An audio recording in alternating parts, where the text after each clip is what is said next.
Before we start today's video, I want to make a PSA for new creators out there. And that is, if you've eaten right before you recorded, you might want to make sure you don't have any food around your mouth, because I recorded this whole video, went to edit it, and I had sauce on my lip. It looked terrible. So embarrassing. So I'm doing this again. Welcome back to my channel. It is great to see you again. In this video, I want to share with you my initial impressions of the Sabrent Rocket CFexpress Type B memory card. CFexpress cards can have a hefty price tag, especially when you get in the 1 terabyte and above. This brand of memory cards is priced at around $250 US for 1 terabyte. The first thing I noticed when opening the package is the memory card arrived in a protective case that felt more durable than what I'm used to seeing from other brands. Let's take a look at the performance of these cards.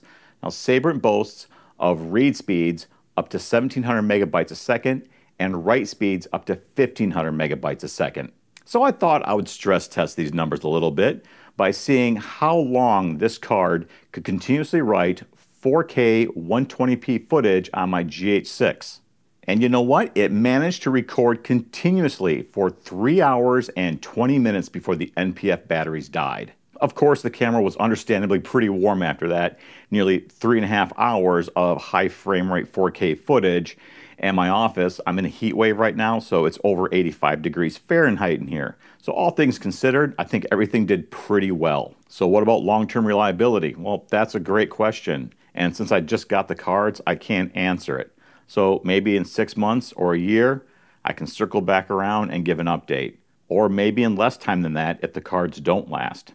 Now, some of you out there are probably questioning why I don't use an external SSD, and that's a great question. My personal reasons are simple. The first one is simplicity. I like to keep the number of accessories attached to my camera cage at an absolute minimum. And the second reason is I'm usually using the USB-C port for something else, like another accessory or for external power. At an initial glance, this card looks like a viable option for anyone on a budget. However, if there's a question about long-term reliability that you don't think is answered, then maybe this card is not right for you. Because I can totally see the side of the argument of staying with a brand that you know and trust. But there will be a link in the description for those of you who are interested in this memory card. Well, that's all I have for this video. Thanks for tuning in, and I'll see you again next time.